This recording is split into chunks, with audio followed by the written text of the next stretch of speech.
প্ৰিয় দৰ্শক, ভোকাতুৰ কুকুৰক আহাৰ খোৱালে কি হয় জানেনে?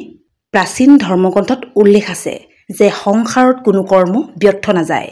গছৰ পৰা সৰা শুকান গছ পাতখিলাৰো কিবা এটা ৰহস্য আছে।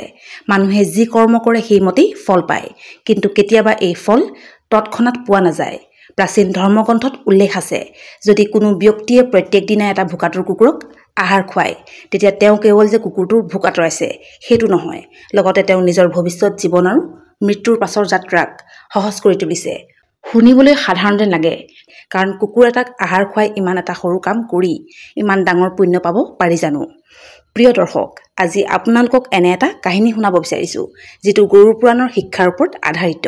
এই কাহিনীটোৱে আপোনাক ভাবিবলৈ বাধ্য কৰাই দিব যে যিটো কথা আমি ইমান সাধাৰণ বুলি ভাবোঁ, ই আমাৰ জীৱন সলনি কৰি দিব পাৰে।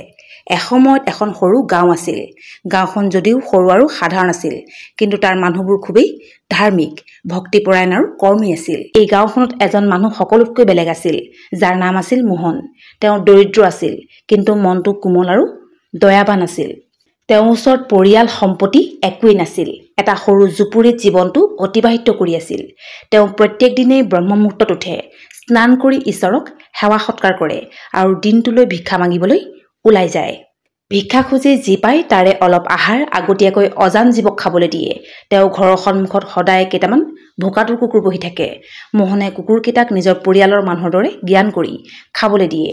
মোহনে সদায় আহাৰ ৰান্ধি প্ৰথমে কুকুৰকেইটাক খাবলৈ দিয়ে, তাৰপাছত যি বাচে নিজে খায়। তাকে দেখি গাঁৱৰ মানুহে মোহনক পাগল বুলি হাঁহে আৰু কয় যে কি পাগল মানুহ, নিজৰে খাবলৈ নাই, কুকুৰক খুৱাইছে।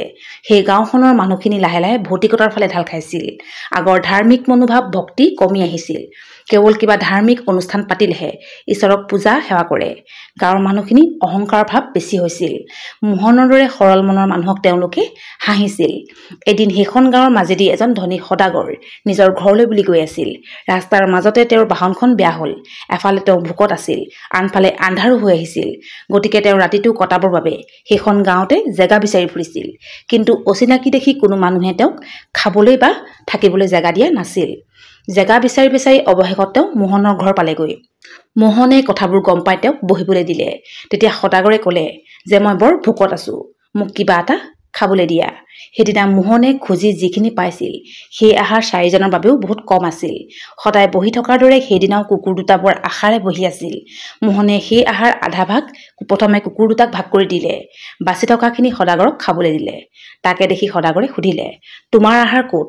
তেতিয়া মোহনে মুখত হাঁহি এটা লৈ ক'লে যে যাক মই সদায় ভোক মাৰিবলৈ আহাৰ খুৱাওঁ, আজি যদি নিজৰ ভোক কমাবলৈ তেওঁলোকৰ মুখৰ পৰা সেই আহাৰ কাঢ়ি আনো, মোক পাপে চুব। মোহনৰ কথা শুনি সদাগৰ অলপ সময় স্তব্ধ হৈ ৰ'ল। তেওঁ মনতে ভাবিলে, ইমান ধাৰ্মিক দয়াৱান মানুহ ইমান দুখ কষ্ট পোৱাৰ যোগ্য নহয়। সদাগৰে মোহনক নিজৰ লগত ৰাখি কাম দিলে।